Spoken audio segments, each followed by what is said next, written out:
السلام علیکم ورحمۃ اللہ وبرکاتہ۔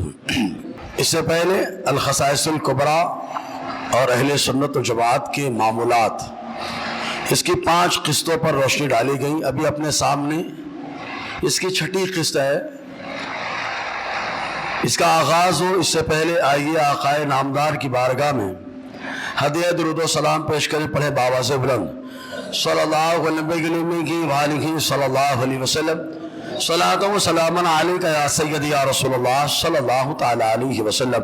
ایک بار اور جھم کر درود پاک پڑھ لیں، صلی اللہ علیہ صلی اللہ علیہ وسلم، صلاۃ و سلام علیک یا سیدی یا رسول اللہ یا حبیب اللہ صلی اللہ تعالی علیہ وسلم۔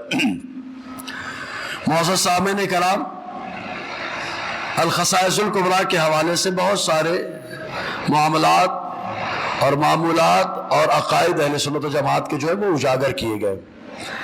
آخری بات جو بیان کی گئی تھی وہ یہ کہ اعلیٰ حضرت امام احمد رضا خان علیہ رحمۃ الرضوان کا ایک شعر ہے، خدا کی رضا چاہتے ہیں دو عالم اور خدا چاہتا ہے رضائے محمد۔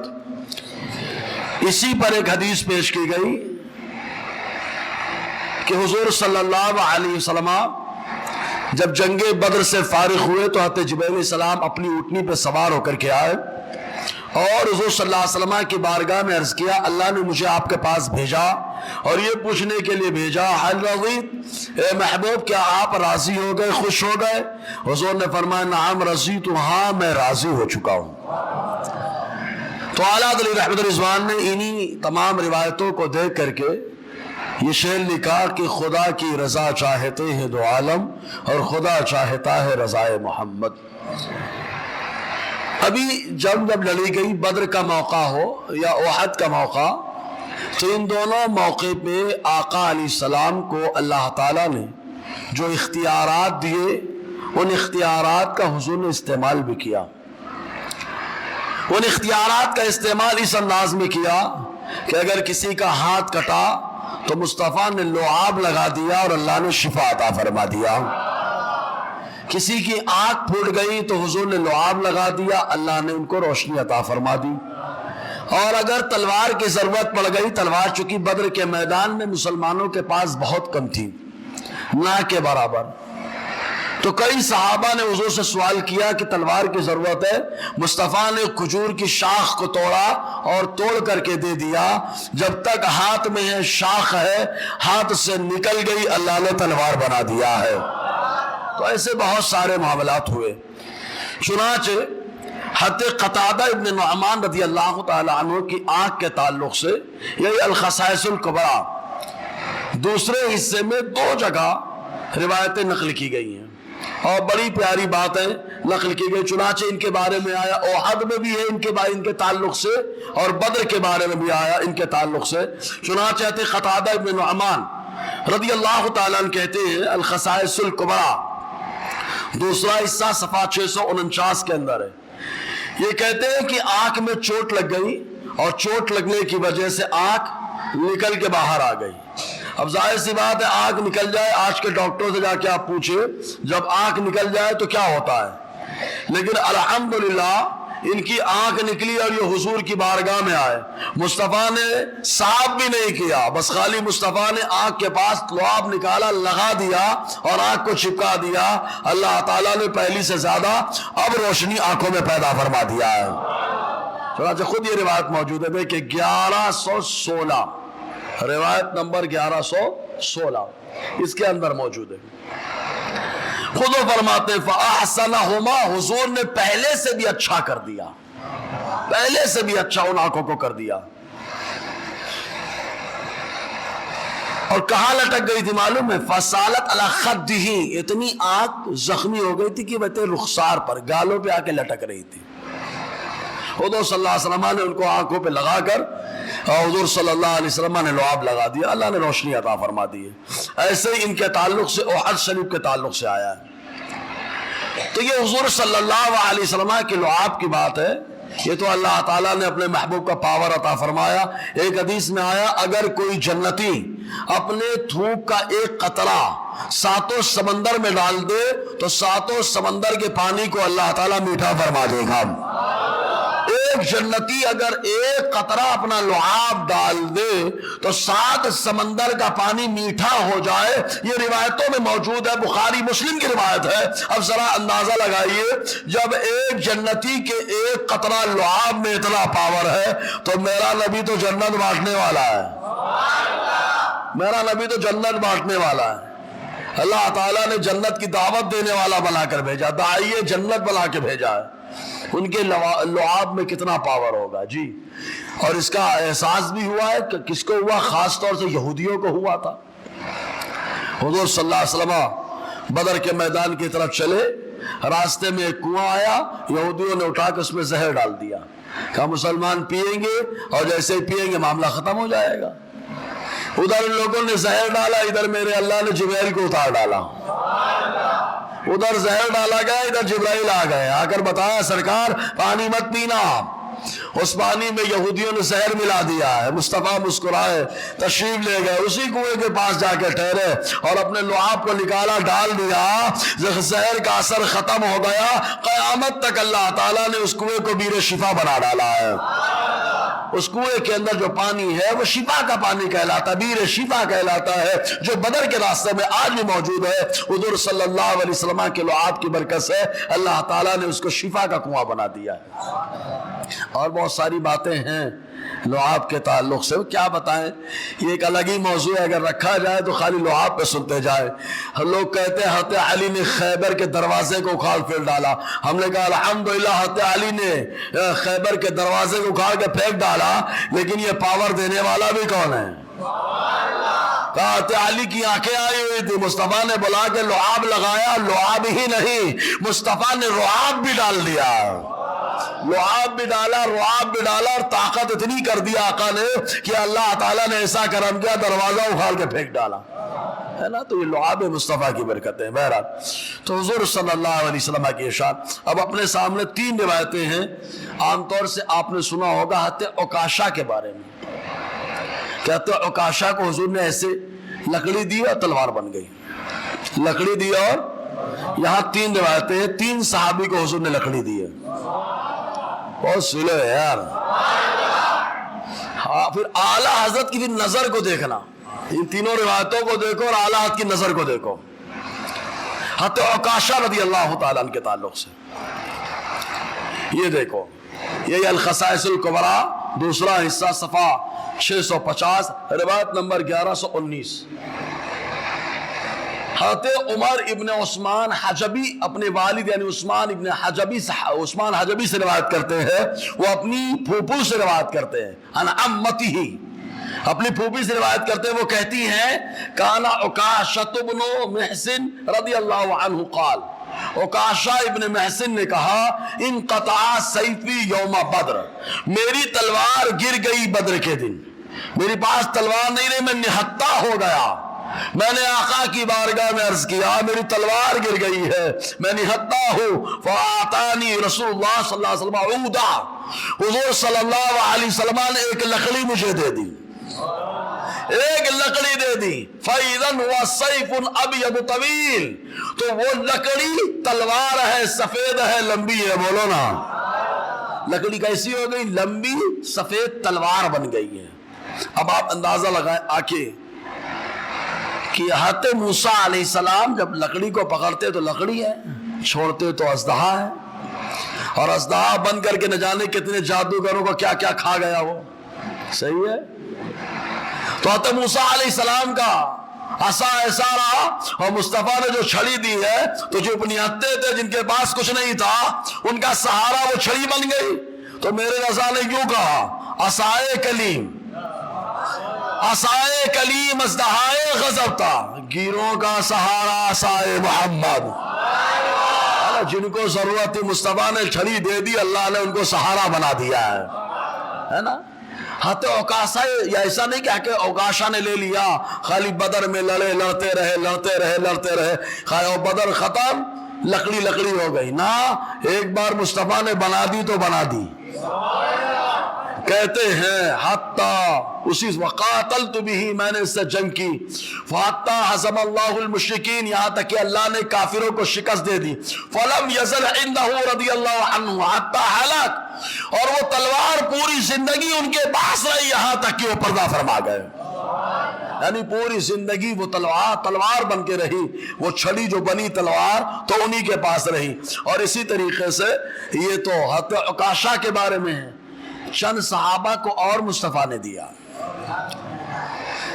یہ وہی الخصائص الکبریٰ دوسرا حصہ صفحہ 650 کیا کہتے ہیں معلوم امام باقری روایت کرتے ہیں وہی کتاب المغازی کے مصنف چونکہ غزوات کے راوی غضب کے ہیں یہ تو ان کے حوالے سے کہتے ہیں الرجال من بنی عبد الاشحل قبیلہ بنو عبد الاشحل کے کئی لوگ روایت کرتے ہیں کہ کچھ لوگوں نے عدت قالو کچھ لوگوں نے حضور سے کہا یعنی ایک دو لوگ نہیں تھے کچھ لوگ تھے عدت کئی لوگ تھے جنہوں نے حضور سے کہا کہ اللہ کے نبی صلی اللہ علیہ وسلم ان کا سرا سیف سلمۃ ابن اسلم ابن حریش یوم بدر اللہ کے نبی صلی اللہ علیہ وسلم سلمہ ابن اسلم ابن حریش کی تلوار ٹوٹ گئی ہے بدر کے میدان میں وہ کھڑے ہیں اور بقیہ اعزل لا سلاح معه وہ نہتے کھڑے ان کے پاس کوئی ہتھیار نہیں ہے فاتاہ رسول اللہ صلی اللہ علیہ وسلم قدیبا کان فی یدہ حضور من عراجین حضور صلی اللہ علیہ وسلم نے کھجور کی وہ شاخ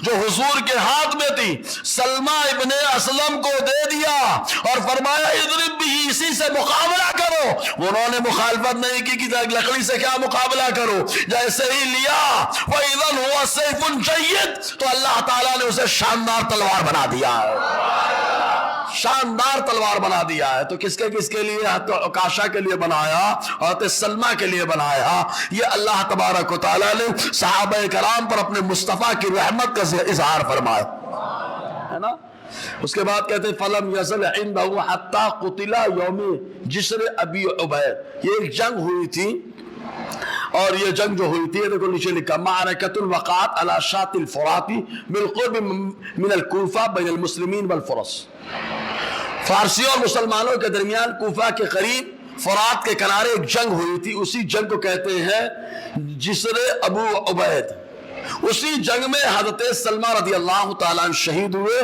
تو وہ تلوار ان کے پاس موجود تھی جو تلوار آقا علیہ السلام کے کرم سے اللہ تبارک و تعالیٰ نے بنا دی ہے اسی طریقے سے ایک روایت میں اور موجود ہے اور یہ روایت میں جو ہے عبداللہ ابن جحش کے بارے میں اب آپ کہیں گے عبداللہ ابن جحش ہم نے کہا احد کے میدان میں اللہ ہر مومن کو پہنچا دے شہداء احد کی زیارت ہو جائے کیونکہ وہ سلام کا جواب دیتے ہیں بس سننے والے کان ہونے چاہیے بس ابھی آ رہی روایت ہے کیسے شہداء احد نے سلام کا جواب دیا ہے لوگوں نے سنا ان کے سلام کے جوابوں کو تو عبداللہ ابن جحش یہ حضور کے چچا حضرت امیر حمزہ کے ساتھ آرام فرمائیں اور یہ آقا علیہ السلام کے برادر نسبتی ہیں انہی کی بہن ہے حضرت زینب بنت جحش جو ہم مومنوں کی ماں ہیں حضرت عبداللہ ابن جحش رضی اللہ تعالی عنہ کے بارے میں آیا ان کی بھی تلوار ٹوٹی تھی یہ بھی حضور صلی اللہ علیہ وسلم کی بارگاہ میں آئے اور آنے کے بعد انہوں نے حضور صلی اللہ علیہ وسلم سے کیا کہا دیکھیں الخصائص الکبریٰ دوسرا حصہ صفحہ 688 حدیث نمبر 1217 کہتے ہیں سعید ابن عبد الرحمن جحشی عبداللہ بن جحش ہے نا تو ان کی طرح نسبت کرتے ہوئے جحشی وہ روایت کرتے ہیں کہ ہمارے گھر کے لوگ ہم سے بیان کرتے ہیں حدثنا اشیاخنا ہمارے گھر کے بڑے بوڑھے ہمارے گھر کی کہانیاں اور قصے بیان کرتے تو کہتے ہیں ان عبداللہ بن جحش رضی اللہ عنہ جاء الى النبی صلی اللہ علیہ وسلم یوم احد کے دن حضرت عبداللہ ابن جحش رضی اللہ تعالیٰ عنہ حضور صلی اللہ علیہ وسلم کے پاس آئے وقد ذاب سیفہ جبکہ ان کی تلوار ٹوٹ چکی تھی اور جا کر عرض کیا اللہ کے نبی صلی اللہ علیہ وسلم تلوار نہیں ہے میرے پاس وَعَطَاهُ النبی صلی اللہ علیہ وسلم عصیبا من نخل حضور صلی اللہ علیہ وسلم نے انہیں بھی کھجور کی ایک چھڑی عطا فرما دی فرجع فی ید عبداللہ سیفا جب لوٹ کر کے آئے عبداللہ بن جحش تو اللہ تعالیٰ نے اس چھڑی کو تلوار بنا دیا تھا تو پھر حالات کا شعر دیکھیں عصائے کلیم اسدہائے غضب تھا گیروں کا سہارا عصائے محمد یہی سے اندازہ لگتا ہے کہ اعلیٰ نے جو شعر کہا ہے کتنی روایتوں کی ترجمانی ہے یار. اس لیے مجبوراً کوئی مجبور ہو کے کہتا ہے اور ہم لوگ تو خوش ہو کے کہتے ہیں منارے قصر رضا بلند تو کافی ہے. تم اس کے پہلے سینے پہ چڑھ کے بتلا دو میاں فتاوی رضویہ تو کلامت ہے, تم حدائق بخششی پڑھ کے بتلا دو.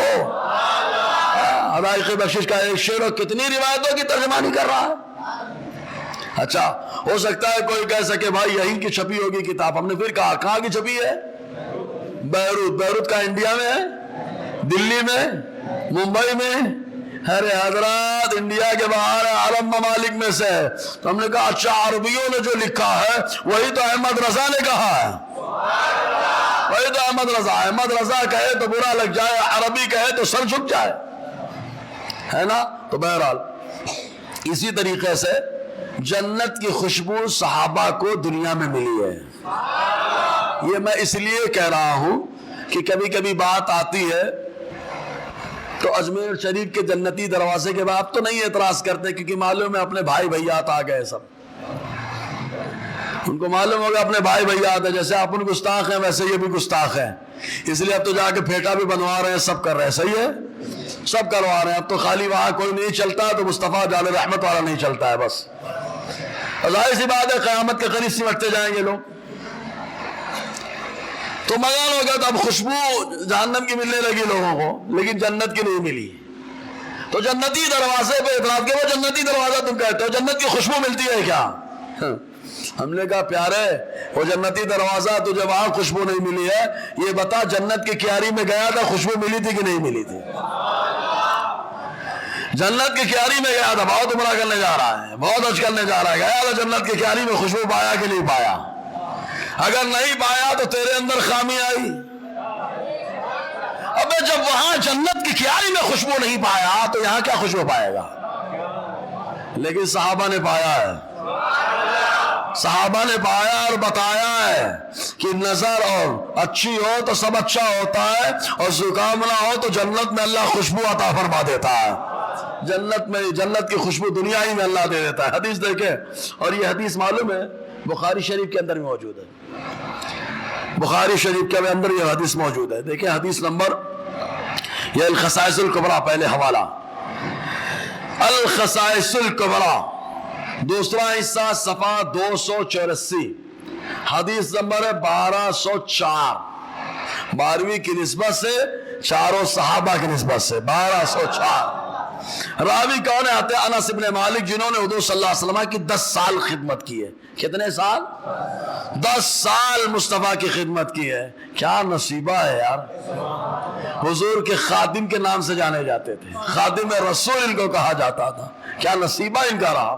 تو یہ کہتے ہیں انا امہ انس ابن نضر رضی اللہ عنہ قال یوم احد, کہ ان کے چچا انس ابن نضر نے کہا احد کے دن, والذی نفسی بیدہ, اس ذات کی قسم جس کے قبضہ قدرت میں میری جان ہے, انی لاجد ریح الجنت دون احد, مجھے احد کی طرف سے جنت کی خوشبو آ رہی ہے.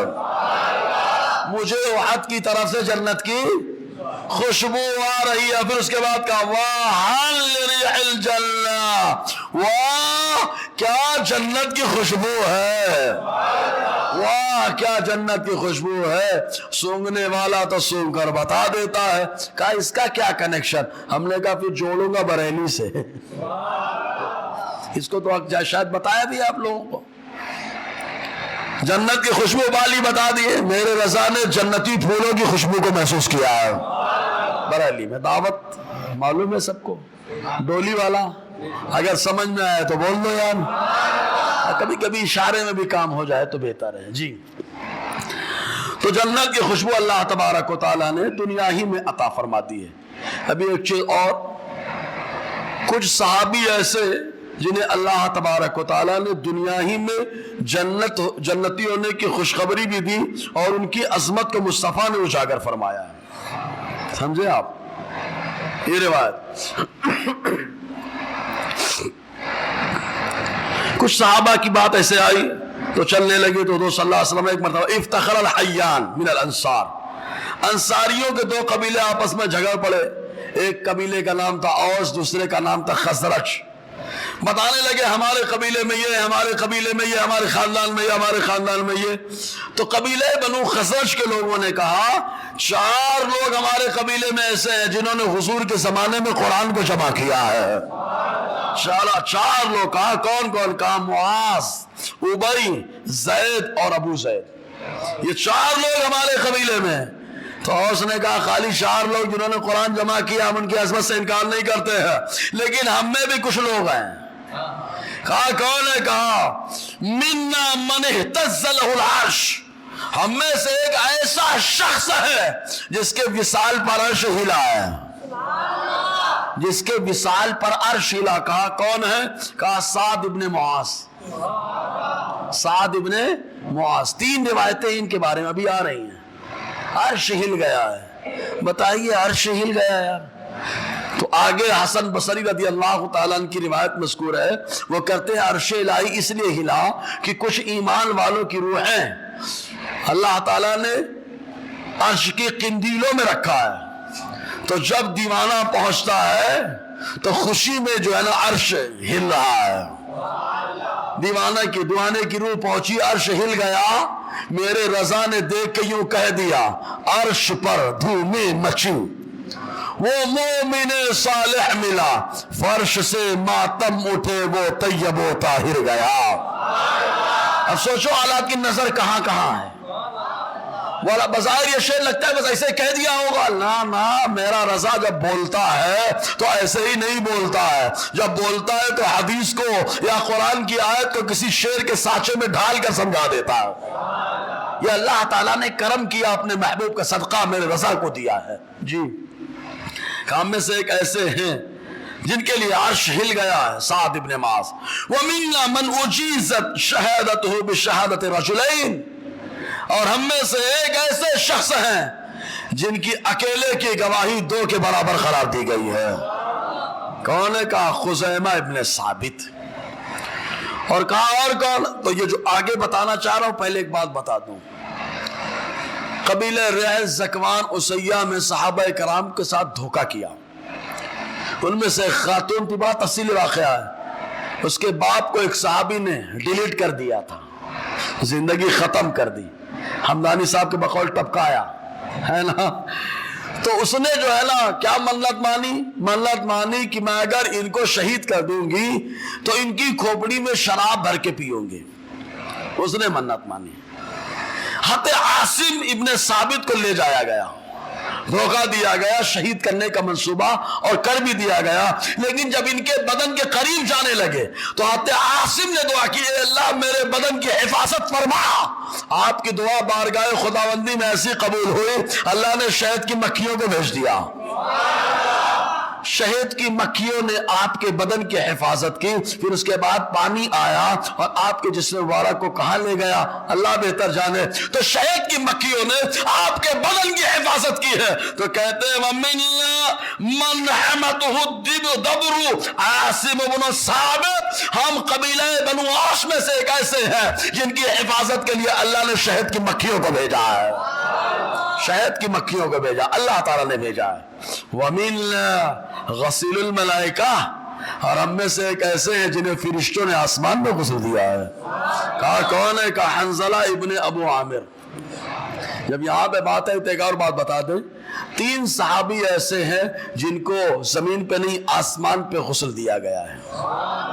کتنے صحابی؟ 3۔ نمبر 1 حضرت حنظلہ، سبھی جانتے ہیں بھائی، عربی 20 میں تو حنظلہ بہت چلا ہے، یوٹیوب پہ نعت خواہ صاحب نے لقمہ دے دیا، حنظلہ بولے ذات سے ہے، تب ان کی بحث چل رہی ہے اور دونوں اپنی جہالت کا مظاہرہ کر رہے ہیں۔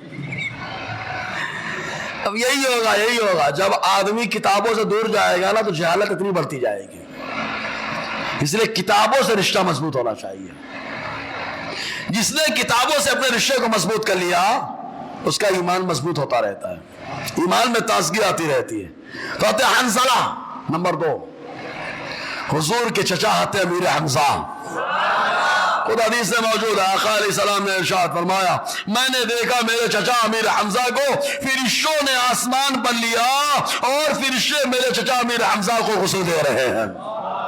وہ تیسرے جو ہجرت کے موقع پر حضور کے ساتھ تھے. آپ کہیں گے حضرت ابو بکر، ہم نے کہا نہیں، ابو بکر تو رہے، کہا عبداللہ ابن اریقط، کہا وہ بھی رہے، لیکن ایک اور ہے جن کا نام عامر ابن فہیرہ ہے. عامر ابن فہیرہ کو بھی فرشتوں نے آسمان پر غسل دیا ہے. تو یہ 3 صحابی، میرے مطالعے کے حساب سے ان 3 صحابہ کو اللہ تبارک و تعالیٰ نے فرشتوں کو حکم دیا تھا کہ جا کے ان کو غسل دے دو. سبحان اللہ، یہ شان. اب آگے دیکھیں، یہ خود حضرت حسن بصری کی روایت ہے، کہتے قال رسول اللہ صلی اللہ علیہ وسلم لقد رأيت الملائکہ تغسل حمزہ، میں نے فرشتوں کو دیکھا کہ وہ حضرت امیر حمزہ کو غسل دے رہے ہیں. اور امام حاکم عبداللہ ابن عباس سے روایت کی، فرماتے قتل حمزہ رضی اللہ جنوبا، حضرت امیر حمزہ جنوب کی حالت میں، ناپاکی کی حالت میں شہید ہوئے. فقال رسول اللہ صلی اللہ علیہ وسلم غسلته الملائکہ، امیر حمزہ کو فرشتوں نے غسل دیا ہے نا، فرشتوں کو غسل دیا. جی بہرحال اسی طریقے سے حضرت جابر بیان کرتے ایک صحابی کے بارے میں. یہ صحابی یہ اپنا نظریہ پیش کر رہا ہے کہ اگر آقا علیہ السلام کی شان میں گستاخی ہوئی، بے ادبی ہوئی، کفار پہنچ گئے حضور تک نقصان پہنچانے کے لیے، تو کیا مسلمانوں کا کوئی عذر اللہ کی بارگاہ میں قبول ہوگا یا نہیں ہوگا؟ تو حضرت سعید ابن ثابت رضی اللہ تعالیٰ بیان فرماتے ہیں، کہتے ہیں قال، وہ کہتے ہیں بعثنی رسول اللہ صلی اللہ علیہ وسلم یوم احد اطلب سعد بن ربیعہ، حضور نے احد کے دن مجھے بھیجا کہ میں سعد ابن ربی کو جا کے تلاش کر کے لاؤں. فرماتے ہیں آقا علیہ السلام نے جب فرمایا کہ اگر سعد کو دیکھنا ان رأیتہ فاقرہ منی السلام، اگر سعد کو دیکھنا تو میرا سلام سعد کو کہنا، اور کہنا کیف تجدک، تم اپنے آپ کو کیسا پا رہے ہو اس حال میں، کیا ہے معاملہ تمہارا؟ فرماتے ہیں حضرت زید بن ثابت میں تلاش کرنے کے لیے نکلا، فَأَصَبْتُهُ وَهُوَ فِي آخر رمق، رمق بولتے جب آدمی کے وصال کا وقت قریب ہوتا ہے، جب وہ آخری بات پلک اٹھا کے دیکھتا ہے، اس دیکھنے کو رمق بولا جاتا ہے، ایک دم آخری وقت ہو جائے. کہتے ہیں فَأَصَبْتُهُ وَهُوَ فِي آخر رمق، میں نے سعد ابن ربی کو پایا جب ان کی آخری وقت ہے، ایک دم آخری وقت، رمق باقی ہے، آخری رمق کے وقت میں نے دیکھا.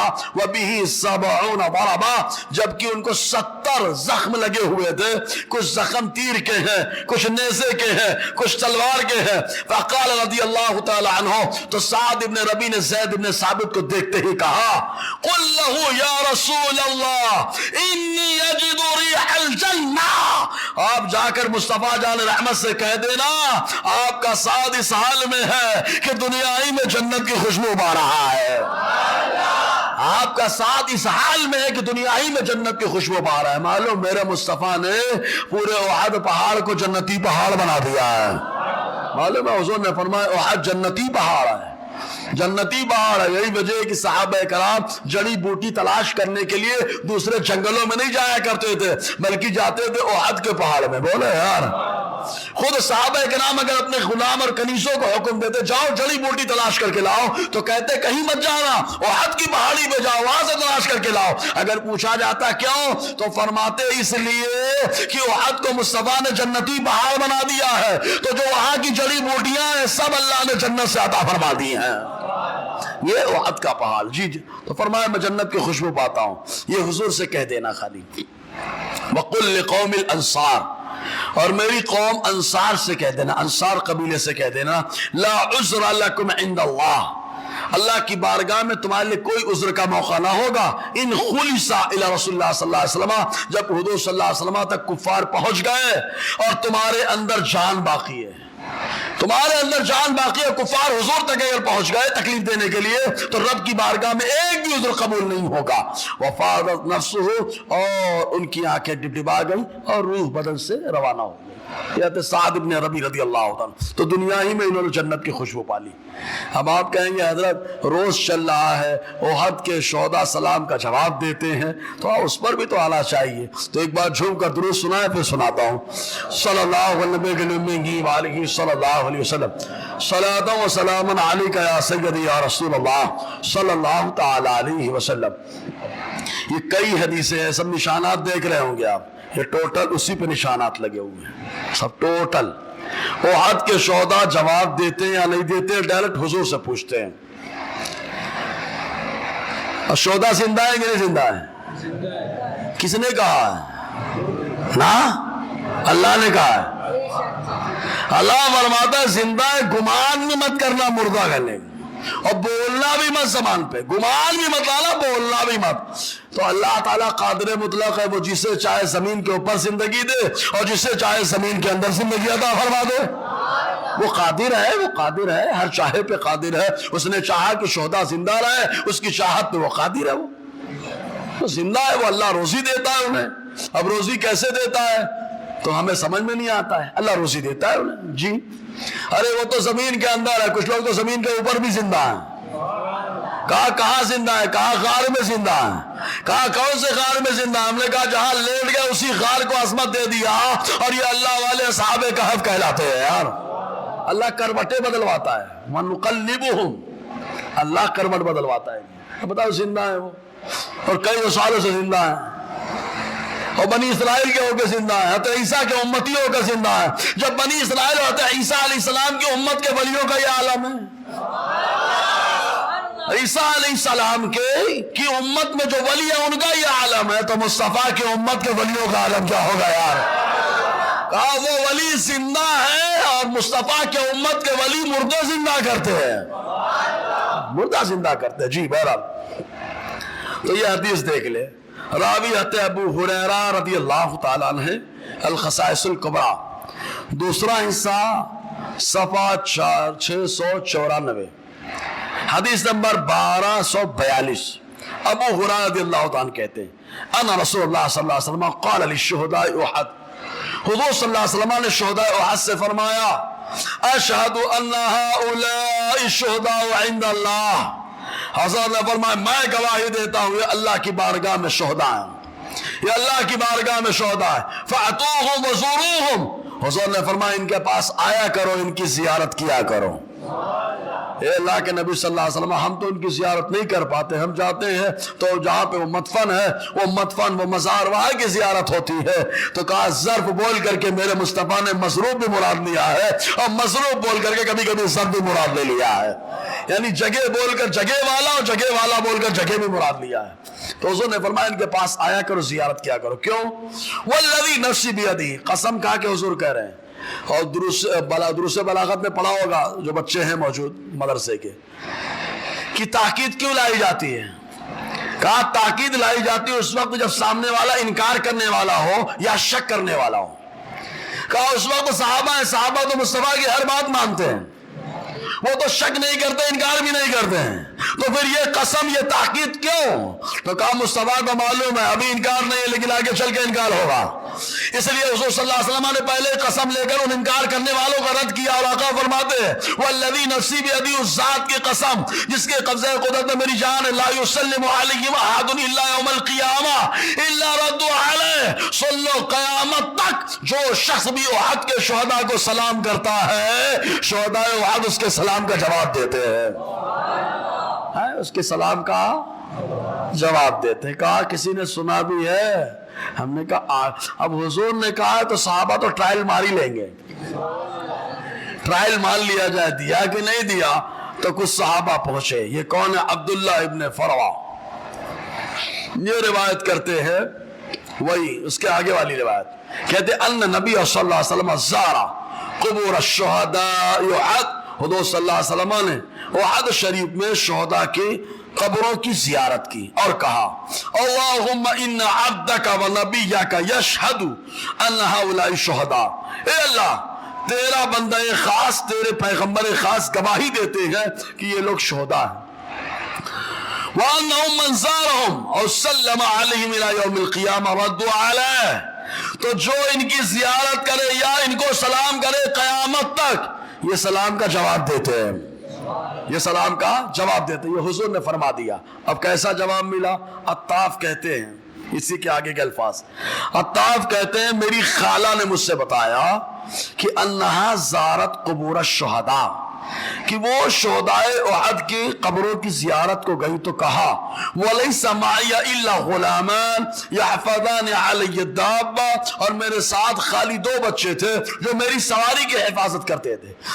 ان کی خالہ کہتی وَسَلَّمْتُ عَلَيْهِ، تو میں نے شہداء کو سلام کیا، جیسے ہی سلام کیا فَسَمِعْتُ رَدَّ السَّلَامِ، میں نے سلام کا جواب سن لیا، میں نے سلام کیا اور سلام کا جواب سن لیا۔ کہتی ہیں واللہ انا نعرفکم، بخدا ہم تم سب کو جانتے ہیں، کما یعرف بعضنا بعضا، جیسے کہ ہم میں سے بعض کو بعض جانتا ہے۔ تو جیسے ہی سلام کا جواب سنا، یہ کلمات کو انہوں نے سنا، کہا رحمہم اللہ تعالی، اللہ تعالی ان پر رحم کرے۔ فرماتی میرے رونگٹے کھڑے ہو گئے، میں لوٹ آئی، میرے رونگٹے کھڑے ہو گئے، میں لوٹ آئی۔ مطلب شہدائے احد نے سلام کا جواب بھی دیا اور ساتھ ہی ساتھ رحمت کی دعا بھی کی ہے، ساتھ ہی ساتھ رحمت کی دعا کی۔ ہم لوگ رحمت کے لیے بولتے ہیں نا وعلیکم السلام ورحمت اللہ، رحمت کی دعا بھی کی ہے۔ ایسے ہی آگے ایک روایت میں ہے، امام واقدی بیان فرماتے ہیں، دوسرا حصہ الخصائص الکبریٰ صفحہ 695 حدیث نمبر 1245، امام باقری کہتے ہیں ان فاطمۃ الخزاعیہ رحمہ اللہ تعالی، فاطمہ خزاعیہ نے کہا زرت قبر حمزہ رضی اللہ عنہ، میں نے حضرت حمزہ کے مزار کی زیارت کی، میں نے حضرت حمزہ کے مزار کی زیارت کی تو میں نے کہا السلام علیک یا عم رسول اللہ، اے رسول اللہ صلی اللہ علیہ وسلم کے چچا السلام علیک۔ کہتے ہیں میں نے جیسے ہی کہا فسمعت کلاما رد علیہ، تو میں نے ایک ایسی بات سنی جو میرے سلام کا جواب تھا۔ بولو نا یار، ایک کلام سنا جو میرے سلام کا جواب تھا، اور انہوں نے کہا وعلیکم السلام ورحمۃ اللہ۔ بولو نا، یہ کلمات میں جواب دیا۔ تو جو سلام ہم کرتے ہیں شہداء جواب بھی دیتے ہیں، بس سننے والے کان چاہیے بھائی۔ اسی طریقے سے اور بھی کئی روایتیں موجود ہیں جس میں شہداء احد نے سلام کا جواب دیا۔ دیکھیں ایک صحابی ہیں حضرت طلحہ، ان کا ایک باغ تھا، حضرت زبیر ابن عوام، معافی چاہوں گا، حضرت زبیر ابن عوام جو آقا علیہ السلام نے جن کو عشرہ مبشرہ میں شامل کیا ہے، یہ حضرت ابوبکر صدیق رضی اللہ تعالی عنہ کے داماد ہیں اور حضور صلی اللہ علیہ وسلم کی پھوپھی کے لڑکے ہیں۔ تو زبیر ابن عوام نے ایک باغ خریدا تھا اور یہ باغ احد کے قریب تھا۔ اس باغ کو غابت الزبیر کہا جاتا تھا، زبیر کا باغ، زبیر کا باغ۔ تو جب بھی باغ غابہ کا لفظ آتا تو انہی کا باغ مراد ہوتا نا، شہر کے قریب یا گاؤں کے قریب کوئی باغ ہوتا تو بولتے باغ میں چلو، کس کے باغ میں؟ مطلق باغ بولا جائے تو زبیر ابن عوام کا باغ، تو غابہ باغ۔ اب دیکھیں حدیث، طلحہ بن عبید اللہ روایت کرتے ہیں، کہتے ہیں اردت مالی بالغابہ، میں نے اپنے مال کا ارادہ کیا جو مقام غابہ میں تھا، یعنی زبیر ابن عوام کے باغ میں تھا۔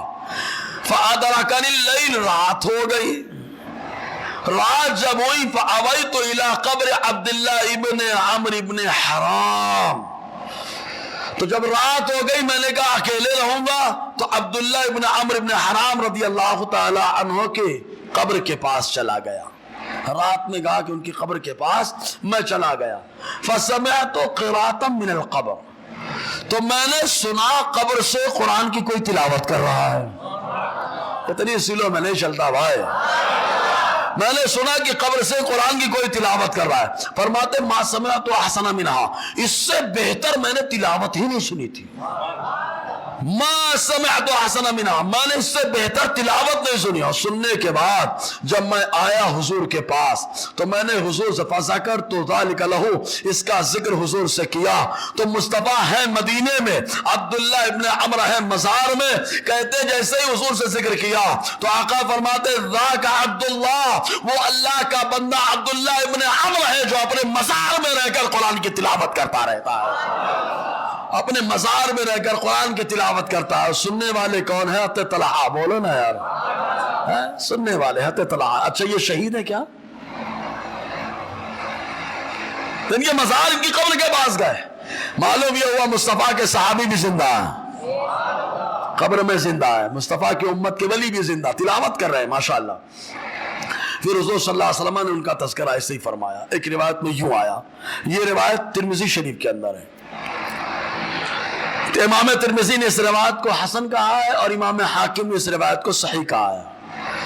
حضرت عبداللہ ابن عباس رضی اللہ تعالی عنہما اس کے راوی کہتے ہیں ضربا بعض اصحاب النبی صلی اللہ علیہ وسلم خباء علی قبر. حضور صلی اللہ علیہ وسلم کے کچھ صحابہ نے ایک مزار پر ایک خیمہ قائم کیا, یعنی قبر پر خیمہ لگا دیا. قبر پر خیمہ لگا دیا. وَهُوَ لَا يَحْسِبُ أَنَّهُ قبر, ان کو گمان نہیں تھا کہ یہ قبر ہے جس میں ہم نے خیمہ لگایا ہے. خیمہ لگا دیا. فرماتے فَإِذَنْ فِيهِ إِنسَانٌ يَقْرَأُ سُورَةَ الْمُلْكِ حَتَّى خَتَمَهَا. جب خیمہ لگا دیا, خیمے میں گئے تو کیا دیکھتے ہیں کہ ایک آدمی جو سورہ ملک کی تلاوت کر رہا ہے اور سورہ ملک کو مکمل کر لیا ہے, پورا سورہ ملک مکمل پڑھ لیا. فرماتے کوئی تو تھا نہیں, میں اکیلا آدمی خیمہ لگا کے آیا تھا. اب یہ سن کر کے جب آیا فات النبی صلی اللہ علیہ وسلم, حضور کے پاس آیا, حضور کو بتایا تو آقا نے فرمایا ہی المانعہ ہی المنجیہ. حضور نے فرمایا سورہ ملک یہ عذاب سے روکنے والی صورت ہے اور سورہ ملک یہ نجات دلانے والی صورت ہے. مطلب آقا علیہ السلام نے بتا دیا کہ یار جیسے باہر تلاوت ہوتی ہے اندر بھی تلاوت ہوتی ہے, اور جب قبر کے اندر ہوتی ہے تو جیسے دنیا میں کوئی تلاوت کرے تو عذاب سے محفوظ رہتا ہے, ویسے قبر میں تلاوت کرے تو اللہ عذاب سے حفاظت فرما دیتا ہے. تو ان تمام حدیثوں کو سن کر کیا لگا کہ شہداء اور صحابہ ولی زندہ ہے کہ مردہ ہے؟ اگر آپ کو لگتا ہے زندہ ہے تو زندہ دل سے بولو نا یار, ہاں زندہ ہے. اب جو آدمی مردہ بول رہا ہے سمجھ لینا جان دے رہے بھیا, ایسا ہی ہے, سمجھ لینا جان دے کمزور آدمی ہے, مطالعہ کمزور ہے بیچارے کا. کیا کمزور ہے؟ ہاں سنی کبھی بتایا گا لڑک بولے ان کو علم کم ہوتا ہے. ابے علم کم ہوتا ہے تو کتاب عربی میں پڑھ رہے ہوتے کیا؟ عربی میں کتاب پڑھ رہے پھر بول رہے علم کم ہے. بھیا آ تو صحیح, سمجھ میں آئے گا. کھاڑے میں جب کوئی اترے گا تب سمجھ میں آئے گا کون پہلوان ہے. صحیح ہے کہ نہیں؟ جی بہرحال اب یہاں سے ایک بات اور بتائیں. حضور صلی اللہ علیہ وسلم خندق میں رہ کر اگر روم کو دیکھے تو, غزوہ خندق جہاں پیش آیا وہاں سے رہ کر روم کو دیکھ لیں, وہی خندق میں رہ کر مصطفیٰ فارس کو دیکھ لیں, وہی خندق میں رہ کر آقا علیہ السلام یمن کو دیکھ لیں. بولو نا یار, کیا ایسا نظریہ صحابہ کا رہا کہ حضور نے دیکھا یا دیکھ سکتے ہیں آقا؟ تو الحمدللہ ہم سنی تو یہی کہتے ہیں مصطفیٰ مزار میں, لیکن پوری دنیا کو دیکھتے اس لیے پوری دنیا کے ناصر ہیں, اور ایک لمحے میں آتے جاتے اس لیے پوری دنیا میں حاضر ہیں, ہے نا. تو ہم لوگ اسی لیے کہتے ہیں. دیکھیں حدیث, اور کئی طریقے کی حدیثیں موجود ہیں. الخصائص الکبریٰ دوسرا حصہ صفحہ 741 کے اندر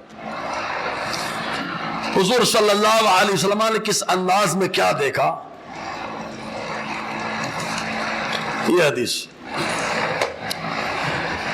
غزوہ خندق کے موقع پر برا ابن عازب روایت کرتے ہیں, کئی صحابہ سے روایت ہے الگ الگ. ایک روایت عبداللہ ابن عمرو ابن عاص سے ہے, دوسری روایت حضرت سلمان فارسی سے ہے, تیسری روایت حضرت برا ابن عازب سے ہے, اور چوتھی روایت حضرت عبداللہ ابن عمرو ابن عوف مزنی اپنے دادا سے روایت کرتے ہیں, عوف مزنی سے روایت کرتے ہیں. ایسے ہی الگ الگ روایتیں موجود ہیں. ان تمام روایتوں کا خلاصہ ایک ہے آسان لفظوں میں کہ حضور صلی اللہ علیہ وسلم جب خندق کھدوا رہے تھے, خندق سرنگ کھدوا رہے تھے, ایک بہت بڑی چٹان سامنے آ گئی. چٹان اس پہ کدال مارتے صحابہ, کدال چٹک جاتی اور چٹان پھوٹتی نہیں. حضور صلی اللہ علیہ وسلم کو صحابہ نے آ کر کے بتا دیا اللہ کے نبی صلی اللہ علیہ وسلم ایسا معاملہ پیش آ گیا. حضور صلی اللہ علیہ وسلم کو جیسے ہی بتایا اخذ المعول, میرے نبی نے کدال اپنے ہاتھ میں لے لی, اور کدال لے کر حضور نے کہا بسم اللہ بسم اللہ بڑا وضربا ضربتن. حضور صلی اللہ علیہ وسلم نے ماری ایک چوٹ, جیسے ہی ماری فکسر ثلثها, حضور نے اس کا ایک تہائی یعنی 1/3 توڑ ڈالا. جیسے ہی توڑا تو حضور نے خود کہا اللہ اکبر, اعطیت مفاتیح الشام, اللہ اکبر, مجھے شام ملک شام کی کنجیاں دے دی گئی ہیں. اتنا جملہ کہا تو آگے حضور نے پھر کیا کہا معلوم, قسم کہا کہ تین تاکید کے ساتھ. حضور نے کہا واللہ ایک تاکید, انی دو, لا انظر تین تاکید کے ساتھ آقا نے فرمایا واللہ انی لا انظر الی قصور الحمر, حضور نے فرمایا وہاں خندق میں رہ کر میں ملک شام کے لال لال مکانات دیکھ رہا ہوں. اور سلو بولے یار. خندق مدینے میں آقا علیہ السلام نے رہ کر ملک شام کے محلات کو دیکھا اور اس کے بعد ثم ضربت الثانیہ دوبارہ کدال کو مارا اور جیسے ہی مارا تو 2/3 یعنی 2 حصہ آقا علیہ السلام نے توڑ دیا اور جیسے توڑا پھر کہا اللہ اکبر. اعطیت مفاتیح فارس. اے لوگوں سنو اللہ نے مجھے فارس کی چابیاں عطا فرما دی ہیں. واللہ انی لا ابصر قصر المدائن الابیض. مجھے فارس کے سفید سفید محلات یہیں سے نظر آ رہے ہیں. یہیں سے سفید سفید محلات نظر آ رہے ہیں. پھر تیسری مرتبہ مصطفیٰ نے مارا. جیسے ہی مارا پوری چٹان کو توڑ دیا. کیسے برداشت کریں مصطفیٰ کا مارا ہوا ہے. مصطفیٰ نے مارا ہے. جیسے ہی مارا آقا نے کیا فرمایا معلوم؟ حضور نے فرمایا اللہ اکبر. وَأُعْطِيتُ مَفَاتِحَ الْيَمَنِ. اللہ اکبر مجھے یمن کی چابیاں دے دی گئیں. وَاللَّهِ إِنِّي لَأُبْصِرُ أَبْوَابَ الصَّنْعَاءِ مِن مَكَانِ السَّاعَةِ. ابھی میں اپنے اس جگہ سے مقام صنعاء جو یمن کی راجدھانی ہے آقا فرماتے میں اس کے دروازے دیکھ رہا ہوں. میں اس کے دروازے دیکھ رہا ہوں. اندازہ لگائیے آقا علیہ السلام نے خندق کے موقع پر کھڑے رہ کر مدینہ طیبہ کے کنارے سے روم کو دیکھا, فارس کو دیکھا اور یمن کو دیکھا. ارے میرا نبی تو بیٹھ کر کے ممبر پر آقا بیٹھ کر حوض کوثر کو دیکھتے رہتے, جنت کو دیکھتے رہتے. اسی لیے میرے رضا نے یوں کہا اور کوئی غیب کیا تم سے نہا ہو بھلا جب نہ خدا ہی چھپا تم پہ کروڑوں درود. جیسے ہی حضور نے یہ کہا نا تو ایک روایت میں آگے والی ہے سلمان فارسی جو روایت ہے تو سلمان فارسی کیا کہتے ہیں معلوم؟ جب حضور نے حت انس کہتے ہیں کہ حضور نے مارا خندق میں, الگ الگ روایتیں نے کئی صحابی سے مارا تو روشنی نکلی اور ایسے ہی روشنی نکلی دھار سے یمن تک پہنچ گئی. مارا روشنی شام تک پہنچ گئی. مارا فارس تک پہنچ گئے. جب وہ روشنی نکلی تو حضور نے جملے ارشاد فرمائے تو حضرت سلمان فارسی تعجب میں پڑ گئے. فعجب سلمان رضی اللہ عنہ. حضرت سلمان فارسی تعجب میں پڑ گئے. حضور نے فرمایا ارائیت یا سلمان, سلمان تم نے بھی کچھ دیکھا کیا؟ تو کہتے قلت نعم, ہاں میں نے بھی دیکھا ہے. یعنی مصطفیٰ نے تو دیکھا ہی ہے. مصطفیٰ کے صحابہ کو بھی اللہ نے یہ پاور دیا ہے خندق میں کھڑے اور اللہ تعالیٰ شام, یمن اور فارس کے علاقے دکھا رہا ہے. اللہ مصطفیٰ نے تو دیکھا ہے تو سلمان فارسی نے دیکھ لیا ہے. یہ اللہ تبارک و تعالی نظر میں پاور دیا صحابہ کے. ایسے ہی کئی بات آتی ہے. ایسے ہی ایک مسئلہ اور آتا ہے. دیکھو منافقین یہ بڑے شریر ہوتے ہیں, بڑے شریر ہیں. حضور کے علم پر ہمیشہ اعتراض کیا ان لوگوں نے. اب ایسی بات چلنے لگی کہ یار مسجد کے بارے میں کیا سب مسجد کا کیا, تو چار باتیں اگر کسی مسجد میں پائی جائے تو مسجد زرار ہے. نقصان پہنچانا دین کو, کفر پھیلانا, مسلمانوں میں گروپ بندی کرانا اور یہود و نصارہ کی چاپلوسی کرنا. اب آج کے دور میں یہاں سمجھ لیں دھوتی پتر ہے نا, اس کی چاپلوسی کرنے کے لیے 4 کام کرنے لگے, سمجھ لینا وہ ادھر والا ہی ہے. یہ سورہ توبہ آیت نمبر 107 مطالعہ کریں گے. کون سی سورت؟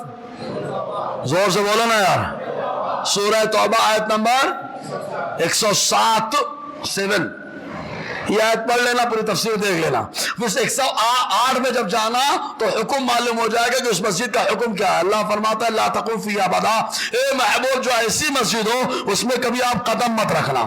تو میرے نبی نے کہا قدم تو نہیں رکھوں گا لیکن علی کو بھیج کر کے گروا ضرور دوں گا. بولو یار. تو یہ کن لوگوں نے بنائی تھی؟ منافقین نے بنائی تھی. یہ منافق جو حضور کے علم پہ اکثر اعتراض کرتے تھے. معلوم ایک موقع آیا حضور صلی اللہ علیہ وسلم ایک غزوے سے واپس تشریف لا رہے تھے. جب حضور صلی اللہ علیہ وسلم واپس آ رہے تھے تو ایک ہوا بڑی زوردار چلی ہوا. یہ پورا نشان لگا ہے. صفحہ 909 کے اندر بھی ہے اور اس کے علاوہ صفحہ 767 کے اندر بھی ہے. جب ہوا چلی زوردار تو حضور صلی اللہ علیہ وسلم نے ہوا چلنے پر کیا ارشاد فرمایا معلوم؟ یہ حدیث دیکھیں. جیسے ہی ہوا چلی حضرت جابر فرماتے حضور سفر سے واپس آنے لگے, مدینے کے قریب ہوئے. حاجت یہ تکاد تطفیر الراکب, ایسی ہوا چلی ایسا لگا کہ اب سوار لوگ نیچے گر جائیں گے, مطلب سواری سے نیچے گر جائیں گے, اتنی تیز ہوا چل رہی تھی.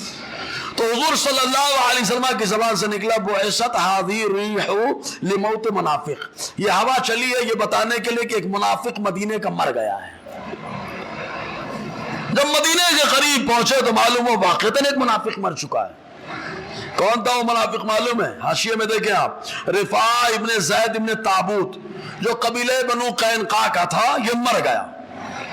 بہت بڑا شیع تھا، یہودی تھا، خباثت اس کے اندر بھری پڑی تھی، مر گیا۔ حضور نے خبر دے دی۔ اب جب ہوا چلی تو اس ہوا کے اندر سب کی سواریاں ادھر سے ادھر ہو گئی، حضور کی اونٹنی بھی گم ہو گئی۔ جب ہوا رکی فجمع الناس ظہرهم، حضور صلی اللہ علیہ وسلم نے لوگوں کو اکٹھا کیا، وفقدت رائحۃ رسول اللہ صلی اللہ علیہ وسلم من بین الابل، تمام سواریوں کے درمیان سے حضور کی اونٹنی گم ہو گئی ہے، مل نہیں رہی ہے۔ فسعى لها الرجال يلتمسونها، تو لوگوں نے اونٹنی کو تلاش کرنے کی بڑی کوشش کی، مل جائے مل جائے مل جائے۔ تو ایک منافق کیا کہتا ہے، اس منافق کا نام کیا تھا معلوم؟ زید ابن لسیط، قینقاعی، قبیلہ بنو قینقاع کا تھا۔ کیا نام تھا؟ زید ابن لسیط۔ اس نے کیا کہا؟ فقال رجل من المنافقین فی مجلس من الانصار، انصار کے ایک مجلس سے منافق نے کہا افلا یحدثه اللہ بمکان رائحلتہ، کیا اللہ تبارک و تعالی مصطفیٰ کو ان کی سواری کے بارے میں نہیں بتا دیتا کہ مصطفیٰ بتا دے؟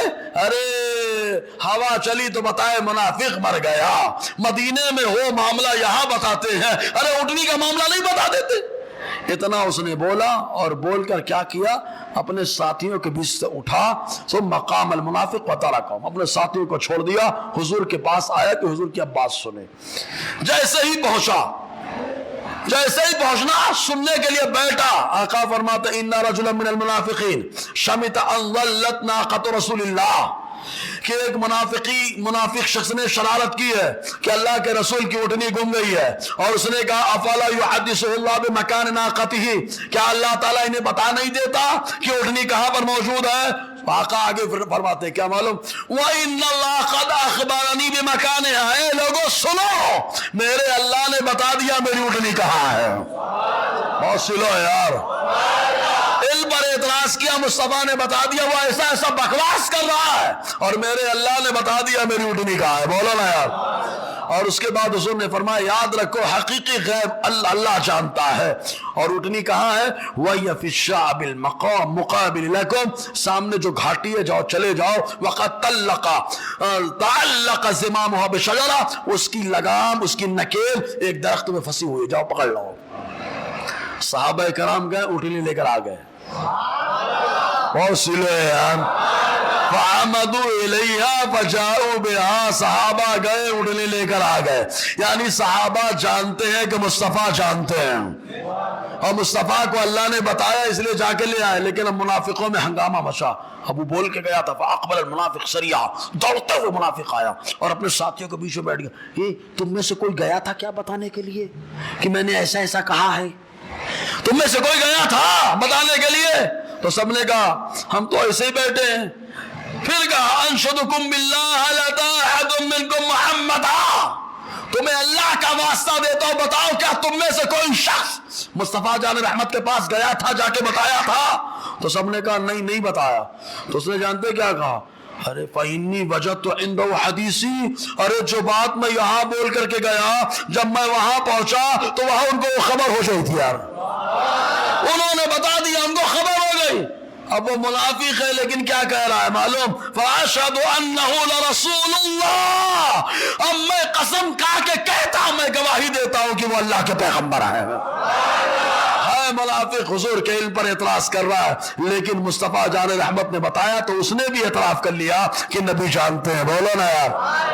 دور رسالت کے منافق اتنے گستاخ، وہ بھی جانتے ہیں کہ نبی جانتے ہیں۔ آج کے منافق کا کیا کہا جائے یار؟ اب ان کا کیا تذکرہ کیا جائے؟ بس اتنا کہا جائے کہ بس آج لے ان کی پناہ، آج مدد مانگ ان سے، پھر نہ مانیں گے قیامت میں اگر مان گیا۔ اور بہت ساری چیزیں ہیں، اب اگلے ہفتے سے انشاءاللہ تیسری، یہ دو حصے سن لیے نا خلاصہ الخصائص الکبریٰ کا، تیسرا حصہ سننا اور ایمان بڑا غضب کا تازہ ہوگا۔ کئی صحابہ کو منافقوں نے، کفار نے آگ میں ڈالا ہے، خیال جلا ڈالے، لیکن کیا معلوم آج بھی اگر براہیم سا ایمان پیدا، آگ کر سکتی ہے انداز گلستہ پیدا. آگ میں ڈالا گیا اور اللہ تعالیٰ نے صحیح و سالم صحابہ کو باہر نکالا ہے. تو انشاءاللہ آگے آنے والی قسطوں میں رہے گا. اللہ تعالیٰ کہنے سننے سے زیادہ عمل کی توفیق عطا فرمائے. دوران گفتگو غیر شرعی کلمات نکلے ہوں تو استغفر اللہ رب العزت اشہد ان لا الہ الا اللہ واشہد ان محمدا عبدہ ورسولہ. السلام علیکم ورحمۃ اللہ وبرکاتہ.